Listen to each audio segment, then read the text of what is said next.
This is Ryan McClanahan with historythroughcards.com. I hope you're all doing very well today. So, I came across a really interesting article the other day, and it involves this gentleman right here. And this is Alan Freed, who's in the 1957 Topps Hit Stars set. This is a great set. I've featured it in another video probably a couple months ago, and uh, the article is really interesting because he is by far one of the leading rock and roll pioneers as a disc jockey, and he could make or break any talent, any act, any band he wanted to. And he's involved, unfortunately, with something called Payola, and it's really something that this article is dealing with, and the consequences to that, which I'll tell you about after I read the article. So let's get into it, shall we? This is from the St. Louis Dispatch, April 6, 1960. It existed long before rock and roll. Example of best-selling record that wasn't even on sale by Jack Rice of the Post-Dispatch staff. The moralist in the crowd held his martini glass up to the light, looking for a ray of sunshine in this murky world.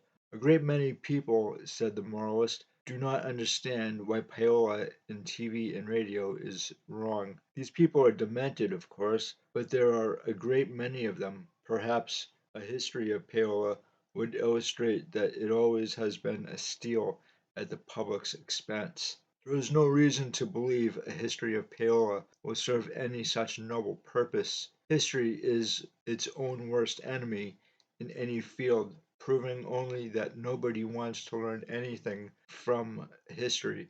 But the moralist did have an engaging thought in the history of Payola, if only as an excuse to wallow in theater lore and contemporary radio television gossip. Payola is not a blanket that covers all disc jockeys any more than statesmanship crowns all senators. A recent government account is that 255 disc jockeys received payola. Those 255, understandably, don't want to hear any more about it, but all honest disc jockeys sleep soundly while the talk raves on. Temptation does not limit itself to disc jockeys either. Payola has a companion knave, Plugola, that the insertion of brand name or product in a column, a short story, a book, or a television show for reasons of greed rather than realism. But Payola in the music field has seniority over Plugola. In its present much publicized form, Payola is a method of embezzlement. Radio disc jockeys have been the main practitioners, and some of them still are, according to that excellent source of entertainment business news, Variety. The Hollywood correspondent of Variety reported recently that several disc jockeys who had not received payola before are demanding it now, trying to make up for the lost opportunities. Payola is an embezzlement because the disc jockey was hired to play records and between records deliver commercials for which the station was paid. When the disc jockey took money from the record distributors to pay their records between the station's commercials, the disc jockey was embezzling airtime. He was using the radio station's time and equipment to benefit his hidden employer, the record seller, with thousands of copies of a howling dog of a record to sell. This is not to infer that payola is a byproduct of rock and roll, pleasant as it would be to fix the blame for such a sneaky corruption upon rock and roll. Payola existed in the popular music business long before rock and roll. However, rock and roll did promote payola from the status of a minority vice to a graft that anyone could join. The entrance requirements were a microphone and a turntable. Competition among record companies made payola a widespread practice, beginning in the early 1950s. The recording industry boomed after World War II, but the boom sounds generally were recognized as music. When rock and roll appeared, the sounds were not so easily recognized as music, but it grew by phony promotion, and the St. Louis Music Man tells a true, sad little story that illustrates all the major points at once. A distributor for a record company came to a St. Louis disc jockey bearing a copy of a new record. The distributor took the disc jockey out for a quiet afternoon of reasoning and cocktails. He pressed the new record upon the disc jockey. The disc jockey played the record that evening under his subtle promotion. The modest record became part rocket. To this very day, he said, it had mounted into a list of the top 10 best selling records in St. Louis.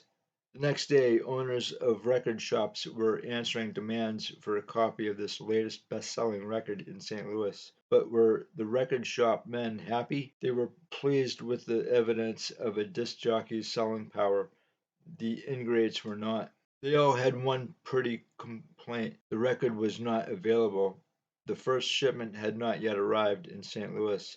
They simply would not appreciate the aesthetic beauty of this example of what could be done with a few cocktails, one record, and some hot air on the embezzled radio time. Such insanity could exist, and the St. Louis Music Man, because of several years ago there were an estimated 1,000 labels in existence. Independent record companies resorted to Payola to compete with the major companies. Some of the major companies were not too big to learn from the little fellows either, and they played the game. There were at least 100 new releases a week during the rock and roll peak, the man said, and the only way to get before the public with all the crazy names and unknown howlers was to pay the disc jockeys. The distributor generally was the payoff man, and the agreement was to pay a specified record, a specified number of times a day, or a disc jockey would be on a company's payroll, and he would play as directed.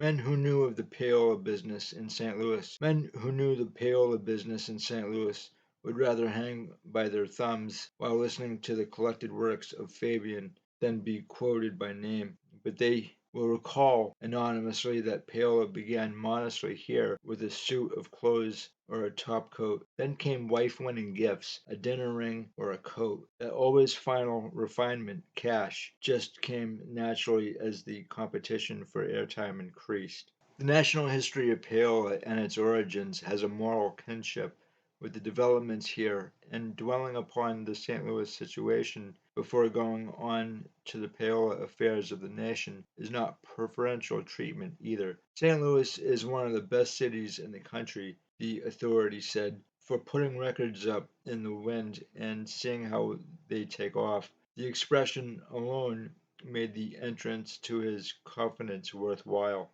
Nationally, and always Payola has been voluntary. Abe Green of Variety, trying to get all the inquirers off his neck at once, did a biography of Payola in Variety's music section. One dictionary credits Variety with the first usage of the word payola in 1939. Green wrote, but it is believed that Variety used the word prior to that year. Whenever the word first was used, the practice is old. Payola was not invented by the chiselers, as with today's disc jockeys, Green wrote, but by the publishers who volunteered some recompense to ensure a plug. As a matter of fact, in the 1940s and 1950s, when the burning yen for a good record reportedly caused music men to lay on the line sums from $1,000 to $5,000, depending on the rating of the star, with the artist and repertory man suspected of being the take guy, the publishers still were the donors. Payola took several forms and, in its broadest usage, dates back to the turn of the century and not just the post-World War I period. Song plugging is a concomitant part of the music business. Today they are organized as a union under the umbrella of Music Contract Employees Association, but to the trade they're still song pluggers. As such as they were notable for their generosity in grabbing a lunch check, hosting a headliner or two, good ringside seats, two on the aisle for a hit show, etc.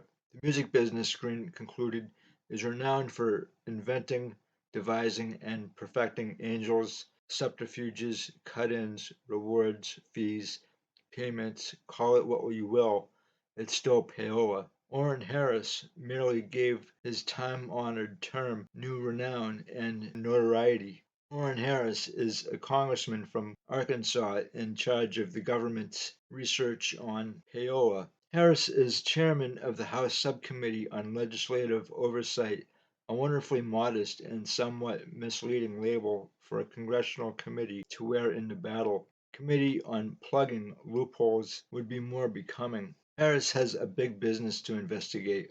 According to Downbeat magazine, the record companies last year did $325 million business, and their promotion included the positive thought that payola is not an unfair trade practice. One record company leading the field in brass has staunchly defended payola as a standard business practice. Dick Clark has been most prominent as an example of how it profits a man to have an interest in publishing firms and record making companies and meet himself coming and going by starring as a disc jockey. Prominence has not been flattering to Clark lately, but that is the penalty of his grand success as a jockey on a national television show, Rocking the Kiddies and Rolling in Money. Clark is expected to appear for a hearing before the Harris Subcommittee later this month. Recently, a Republican congressman indicated he thought the Democrats were trying to sidetrack the Clark case. Robert W. Lishman, chief counsel of the subcommittee, in his turn indicated that relative silence on Clark only indicated the investigation did not care to jeopardize its case by premature disclosures.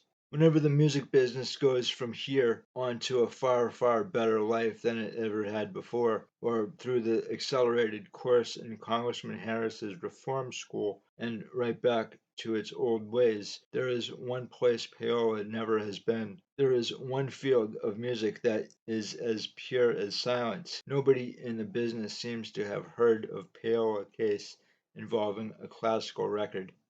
This is the first time that I'm hearing about a subcommittee from Congress to investigate the Payola incident. And if I find more information on this, specifically any documentation from Congress, which they usually did have in book form, I'm going to do another video on this because, quite frankly, I think this is a really fascinating time in music history and the 1950s music, and specifically with rock and roll. It's I think it's something that we haven't really seen in at least my lifetime. And so, unfortunately, what happened was it did ruin Alan Freed's career, and he died quite young in 1965. I think he was born in 1922, so he would have been quite young in 1965 when he did pass. But he is in the Rock and Roll Hall of Fame, and for good reason too. He is one of the greatest jockeys, or the best known jockeys of the 1950s and 1960s, early 60s, and he did quite a lot of good work for rock and roll and to promote a lot of bands and singers. And so that, I guess, is, again, why he's in the Hall of Fame. This Payola incident did destroy his career, and he was deeply involved. Again, I don't know. I didn't know that Dick Clark was involved either. I like Dick Clark quite a bit. Um, I knew a little bit about Payola from my days in history class in school, and I had read a lot about Oliver Wendell Holmes Jr., his legal career, because he has a lot to do with baseball, in fact. And so one of his cases in 1917 actually has to do with one of the first cases of how these artists were getting paid. And at the time, it was a one-time affair, and that was it. And then it continued to expand over the decades.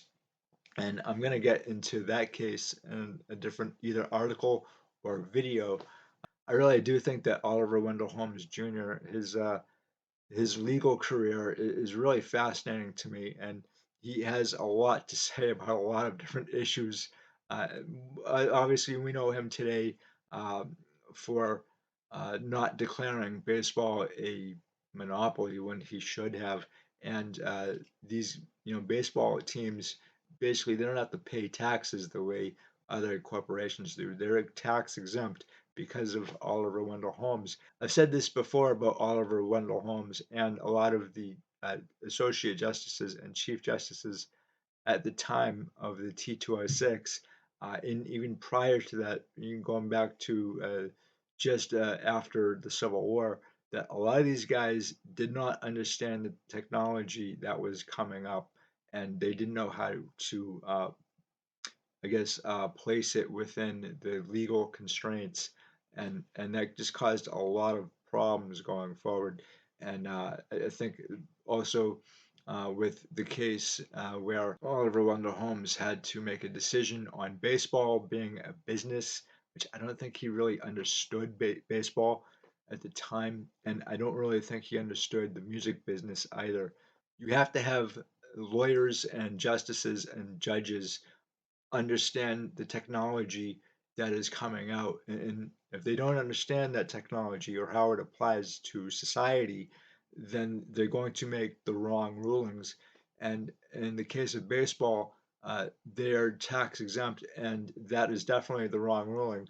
Now, aside from what's going on with Alan Freed here and Payola and baseball, football also was exempt, and that occurred in 1934, up until maybe a few years ago, when people were really outraged about it. And so uh, it's a different story, I guess, but it's all kind of connected through these court systems and their rulings. And I'm not entirely sure exactly what happened with the Payola case. I'm going to have to look at it again and try to find some documentation. And as I said before, uh, the one good thing about Congress, I know you guys are saying there's something good about Congress. Well, there is, because a lot like what goes on in the court system is that we get documentation through discovery, and in a lot of cases, the members of Congress they write reports on this, any kind of investigation. So I'm going to try to find out the result or what happened in the Payola case, and I'll get back to you guys. In the meantime, I thank you so much for stopping by and letting me rant on about this. I think it's an absolutely fascinating thing. And again, the 1957 Tops hit stars here. This is a really fascinating set, and it's really kind of at the height of rock and roll. So there's a lot of rock and roll history here.